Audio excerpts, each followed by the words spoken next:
101 review.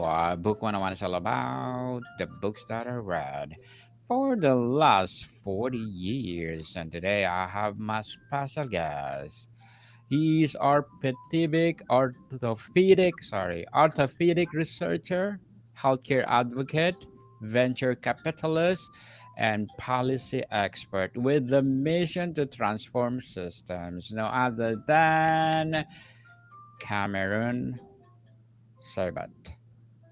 Thank you very much for having me, Daniel Lucas. I really appreciate it. I'm a big fan of the show, so thank you. Welcome to Book 101, Mr. Cameron. And can you please introduce more about yourself? Absolutely, happy to.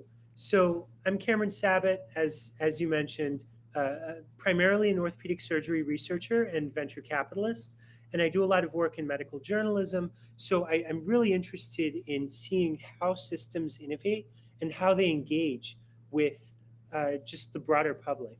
So how we can introduce new technologies to the public while maintaining medical trust.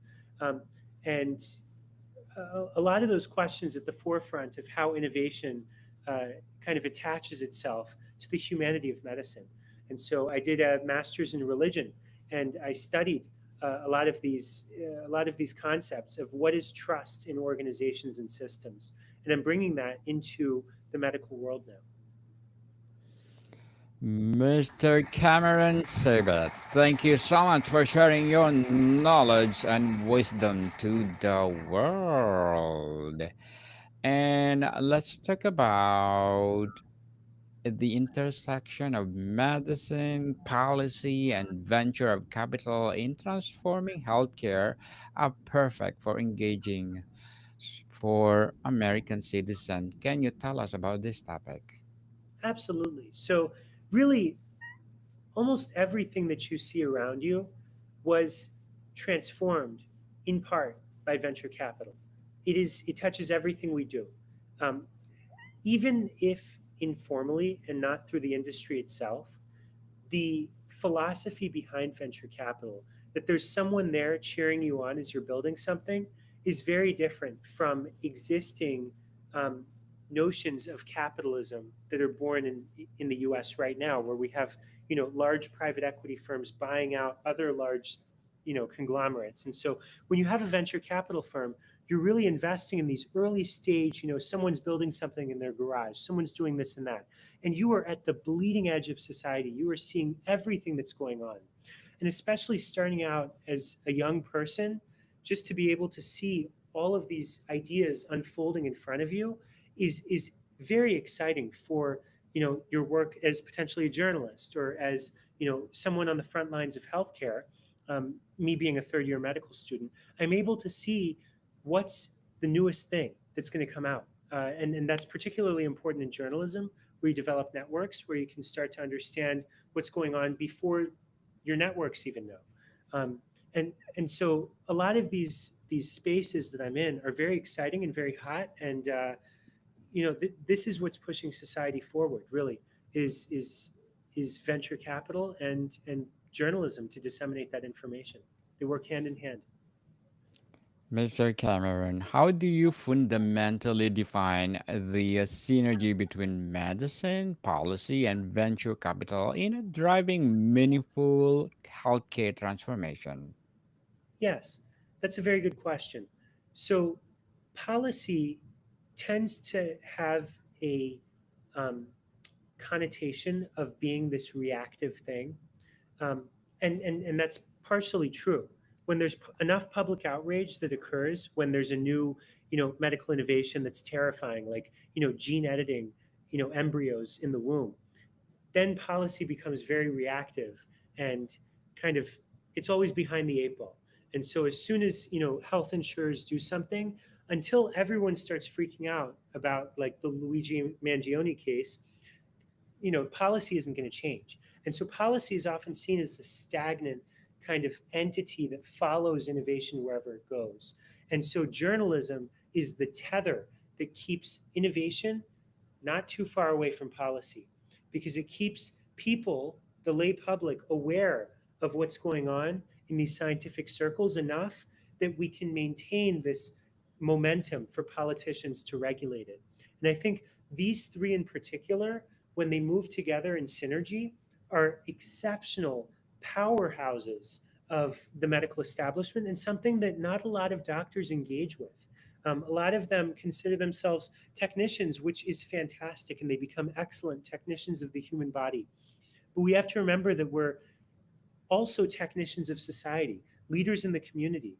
And I think doctors have a role to play in all of those spaces. So that's where I see the synergy is. From your unique vantage, or yes, from your unique vantage point across these three domains, where do you see the greatest untapped potential for collaborative impact on healthcare outcomes or assess? Yes. I think the number one the number one place I would say is really obviously with artificial intelligence. When you're dealing with these systems, and I'm on the board of directors for some companies like Neura and Paratus Health, and a lot of these companies are using technologies, particularly like Paratus Health, to um, make the clinical workflow of various specialty clinics much more streamlined. And what that means for doctors and for nurses and even for patients is that there's more efficient, effective care, and doctors can spend more time actually meeting with patients and less time just charting. If you've ever been to an emergency department, you probably just sat there for like 30, 45 minutes and weren't getting care. A lot of what these doctors are doing is just typing things into their charts and typing things into notes. When you have an artificial intelligence triage nurse, and there's someone called Langsha Lu at Stanford who's doing similar work, um, and you have AI that can listen to patient doctor interactions confidentially and then transcribe those into automatic notes. You radically reshape the landscape of healthcare, both in terms of the number of patients that doctors can see and the amount of time that doctors can spend with them. So, really, ultimately, the technology is there. It's the question of getting it into the doctor's hands. And again, it's that tether between the people and the technology. And that tether is journalism. It's how do we get this information in front of the right audiences? And that's really what I love about my synergy is that I'm able to kind of bring all those together. Bring all together indeed. And what's your vision for a healthcare system truly transformed by aligning medicine, policy, and investment? What is the single biggest gap between that vision and today's reality? Hmm. You're asking very good questions. Thank you. So I would say the biggest gap is communication.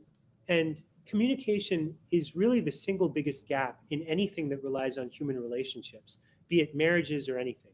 So really when there are so many people in this newly hyper specialized world where we're all kind of shying away from generalism and becoming these experts in one specific field, we become very, very siloed. And even the vocabulary, they've shown linguistically, vocabulary can kind of drift apart as people become siloed in their own fields and form their own acronyms and start to talk past each other, have different methods of communication, different journals, different outlets.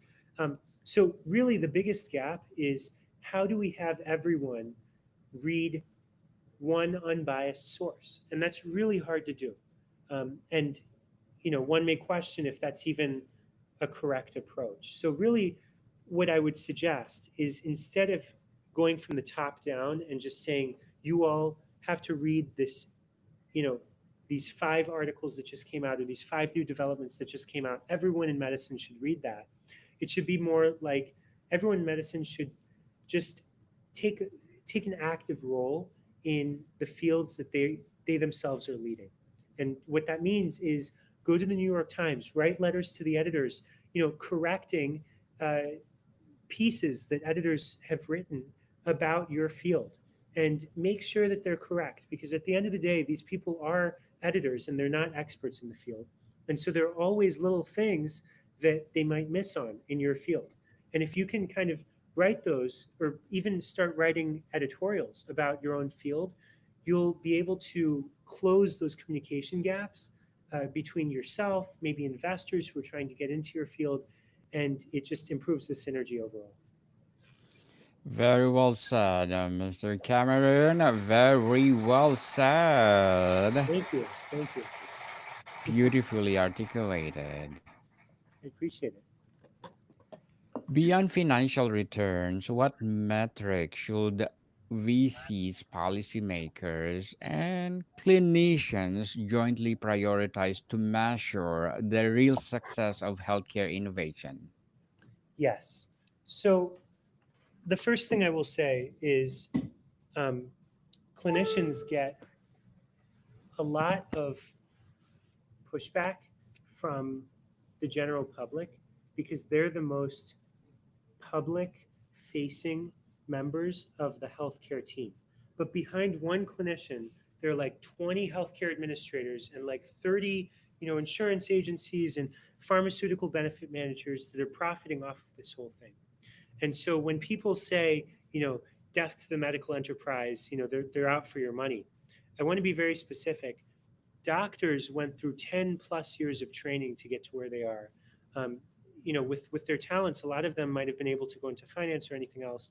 And so for them, financial returns weren't really a priority. If they were, they would have gone into any number of other fields, really.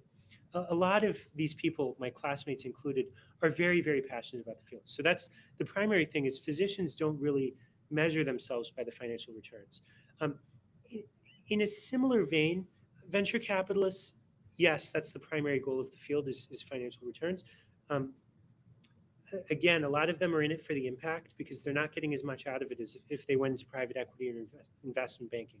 So just from the get-go, their priorities are not necessarily always um, that. But if we're looking beyond those metrics, for clinicians, I would look into how many, if you're building an innovation, a patent, how many hospitals has this been adopted in? How many patients' lives has it changed? If you dabbled in journalism, were you able to write editorials or op-eds about patient experiences that were transformed by the technologies you've developed? I know a number of neurosurgeons, orthopedic surgeons who've done this. And finally, we have venture capitalists. Again, a lot of what they do, yes, is about the financial returns. Um, what I'd look into also are founder stories. Have you been able to change the lives of a specific subset of founders, such as their venture capital firms that only invest in women? Because women are severely underrepresented. I was at the Y Combinator Demo Day, which is the top startup accelerator in the world, and the vast majority of people there were men. And so, were you able to reach out to the people who are unaccounted for at a lot of these top high-profile events, and are you able to help them rise with you? So that's really in med- medicine and venture capital. Mr. Cameron, how do we reconcile the often slow, cautious nature of healthcare policy regulations with the fast paced, iterative approach of tech startups, tech startups founded by VC? Yes, yes, that's a very very important question. Um, and the short answer is you don't. And this is actually what turns a lot of people away from healthcare investing. There's so much red tape going on that it's almost impossible to be able to do anything meaningful when there are electronic health record companies like Epic that have already partnered with God knows how many hospitals, and it's really hard to crack into the market that way because they have binding agreements and they literally cannot compete. Now, what I will say, and I spoke about this with the global head of business for Amazon Web Services this past weekend. I asked him about this exact question, and he said the reason why people still work in that space of fast-moving tech startups in slow-moving healthcare is that a lot of the tech startups are designed to remove the red tape or bypass it. I'll give you an example. Mark Cuban he developed the Cost Plus Pharmacy, and this showed up on the New England Journal of Medicine podcast, where they discussed um, essentially there are drug companies and there are pharmacies like CVS. And Yes. originally they were selling them directly, but then the drug companies, some middleman came over and said, "Hey CVS, if we can negotiate a reduction in the price, we will take a percentage of the savings we have." And so they said, "Okay, great, do it." And so they started to say, "Hey, drug company, make it $1 million, and we'll cut it down to $100,000, and we'll take maybe a half of that." And so that's cheating essentially, but they're taking government money and doing that, and that's called pharmaceutical benefit managers. And what Mark Cuban did, the billionaire, he walked in and said, "No, let me just create an entire vertical where I create the drug and I sell it immediately as CVS by myself. Just eliminate the middleman." And by doing that, he was able to prioritize profits while also prioritizing extremely low costs. And so things like that are what draw people from the venture capital world into medicine. Medicine is slow, but that also means there's so many inefficiencies that you can capitalize on and still have it be a win-win for everyone. It's incredible. Incredible indeed, Mr. Cameron. Yeah. And as orthopedic researcher, healthcare advocate, and venture capitalist, what are your short-term and long-term goals? Yes. So um, really, it depends on it depends on the day. So I as a venture capitalist, I'm taking a lot of calls, I'm reviewing a lot of startups, and I want to see them succeed. So I have a vast network, and I will connect them with whoever they need. So if they need a director of sales, I'll search through my networks and find someone for them. So I do a lot of connections, and that's really a short-term goal, is to just be a waypoint for people to kind of pass through. And especially since I'm early in career, I don't have much seniority or much billions of dollars in capital behind me. So what I do is I connect people, and in connecting people, you become the waypoint, and all of a sudden people start coming to you. So that's one short-term goal. Another one, obviously, for anyone in medical school is to match into residency. So to apply to orthopedics and match and become a bone surgeon. And then, really, the third short-term goal is to read as many books as I can and still smell the roses. I mean, it's tough to do at times, but it's very important, especially for people our age. And I'm sure a lot of people watching this podcast can feel the same. A lot of these people are very driven, and it's important to maintain that level of respect for yourself as you go through this journey. Good luck to your goals, Mr. Cameron, and looking forward for more success. And what would be your piece of advice for those people out there want to be an orthopedic researcher, healthcare advocate, and a venture capitalist? Well, three very different things. So I'll start with orthopedic researcher, get involved early, shadow orthopedic surgeons, residents, get to reading the literature and understanding what the newest questions are. For instance, total hip replacements. Do you replace it going from the front or from the back where there's more musculature and vasculature, and it's much more complicated, but that's the traditional approach. Which way do you do it? Find those tensions in orthopedics. Robotic versus manual knee replacements. Which one do we do? Which one do patients prefer? These are all hot topics in orthopedic research and stuff that affects hundreds of thousands of Americans annually. So these are frontline questions, and these end up at top outlets. The New York Times, Nature, a lot of these big places are talking about, back pain, neck pain. A lot of these questions are determined by orthopedic researchers. So I would say get involved early, read as much as you can. For venture capital, I would say connect with anyone you can, LinkedIn, anywhere, and build something of your own. So I've built apps for orthopedic education, like Bone Academy on iOS, and a lot of these similar things. I would encourage you to learn how to code. I learned how to code during medical school. If I can do it, you can do it, and just start building apps. And as soon as you start building apps, you get users, you get traction, you get feedback. You start to understand what the life is like in a founder, and you get credibility and traction. So I would suggest do that. Then for healthcare advocate, I would say a lot of my closest colleagues built their careers, even as researchers, by writing op eds, writing editorials. See what's going wrong in the world and just write about it. Don't even worry about editors rejecting you. Post it on Medium, post it on places where you can post it for yourself. Put it on Instagram. Just post 3 things a day, just thoughts. And sometimes someone will find you. And I've known this. I have a colleague up at Harvard, and she's now at Stanford Med, Hannah Hundow. She started out by just writing opinion pieces, and then all of a sudden, BBC and CNN and all these big name outlets started interviewing her pretty much every day. And they did it because she established credibility early by just writing pieces about climate change in medicine. So if you want to be a healthcare advocate, write as much as you can. Right, people. If you have the passion to write, share to the world and stop procrastinating. And thank you for your advice, Mr. Cameron. And can you please give us a recommendation or influence you in your journey? Books that influence your journey. Yes, yes, absolutely. So one that I might suggest is the Checklist Manifesto by Atul Gawande. Actually, I would also do um, uh, there. There was a book, and I actually wrote it down.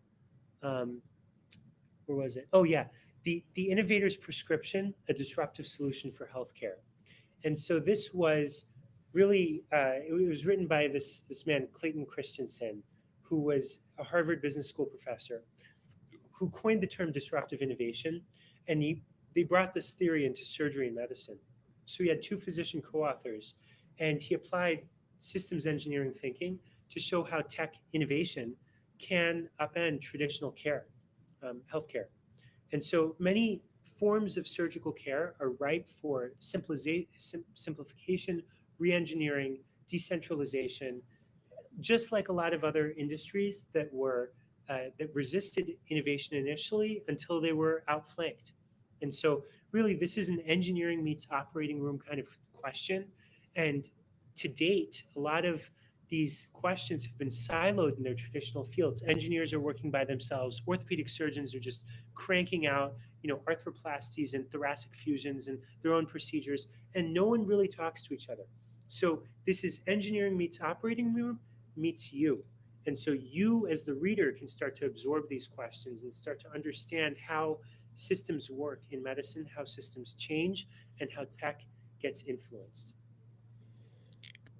Mr. Cameron, is the future about disruptive startup replacing legacy systems, or is it successful transformation more depend on VC backing innovations that effectively integrate with existing clinical workflows and policy frameworks? And thank you for your recommended book. Yeah, that's a heavy question. So let me unpack that. What you asked was, I'm going to put this into my own words. What you asked was, would you rather essentially disrupt quickly or work within the system? Is that Yes, essentially? Yeah. yes. Yeah, that's a good question. I think in medicine, you do have to work within established boundaries, and that really uh, kind of diverges from tech and a lot of other fields. But what I will say is this isn't unique to medicine.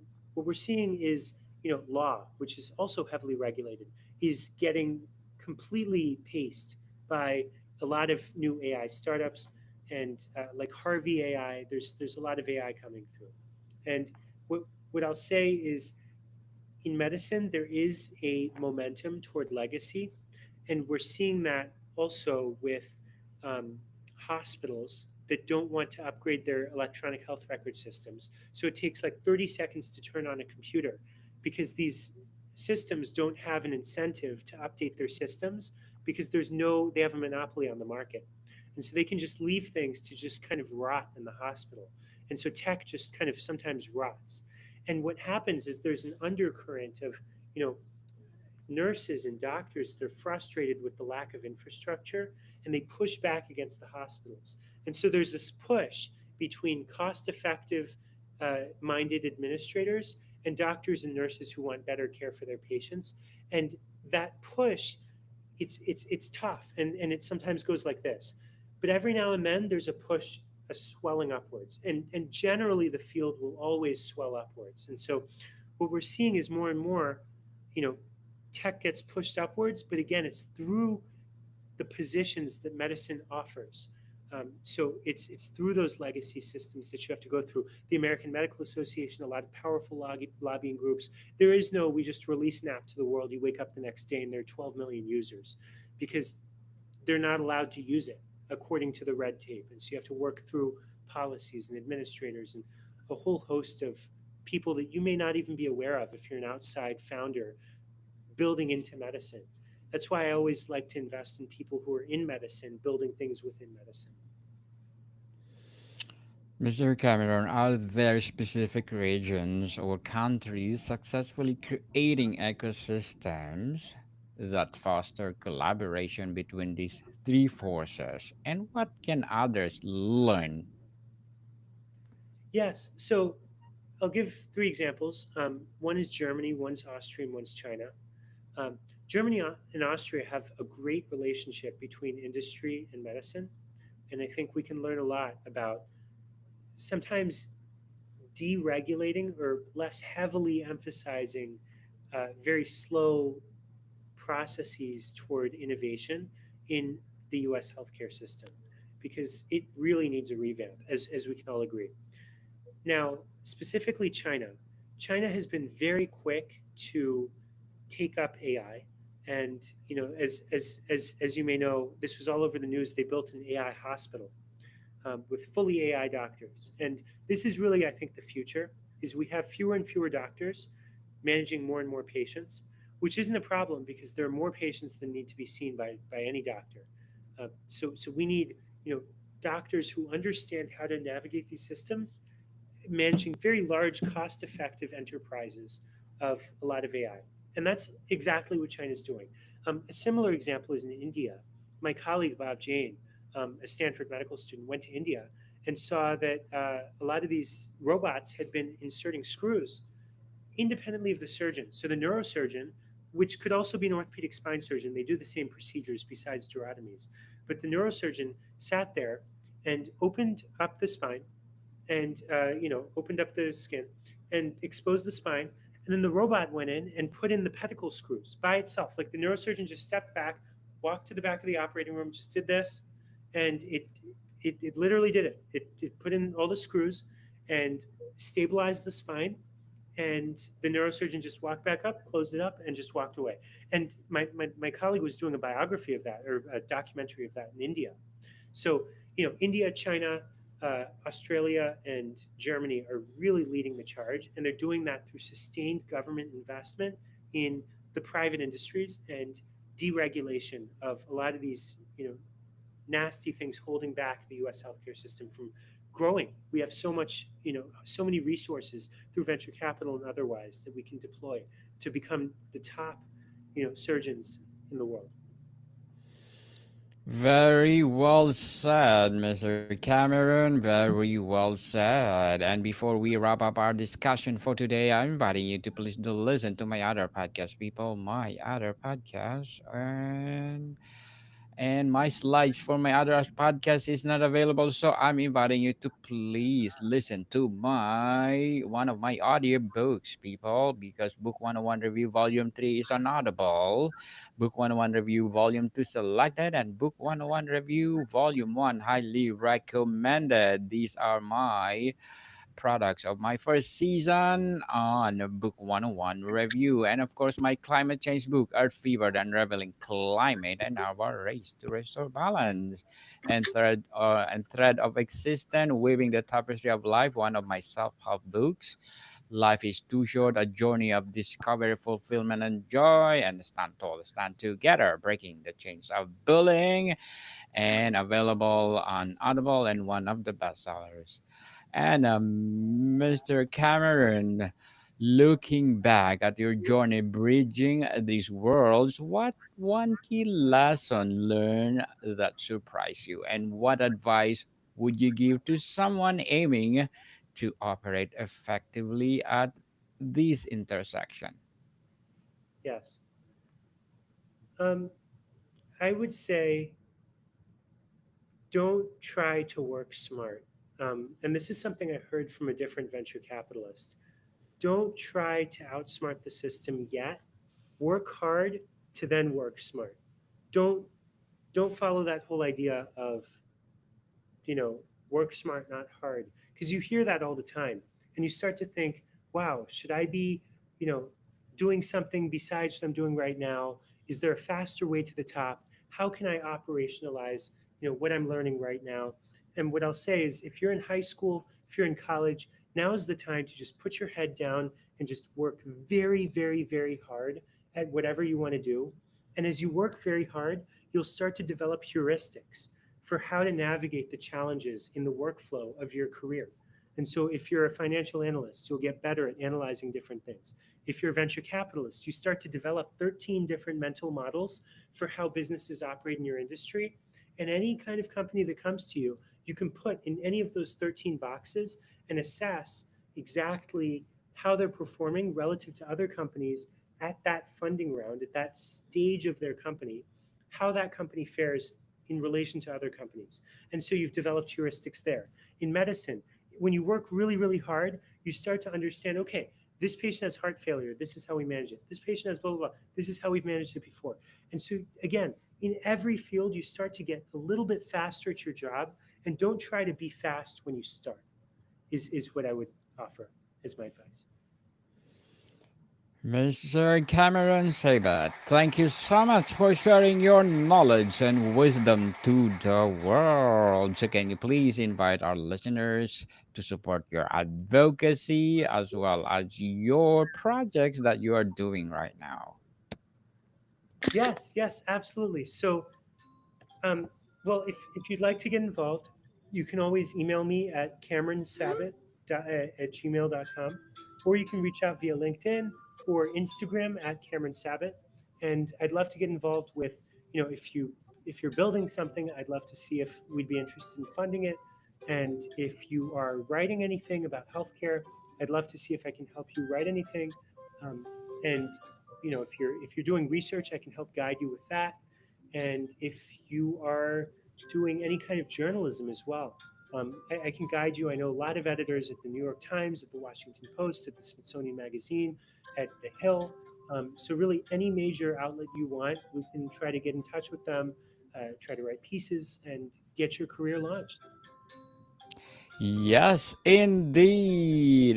People, let's support Mr. Cameron Sabet because if you support him, more and more and more empowering advocacy to come. And so, Mr. Cameron, thank you so much for your time.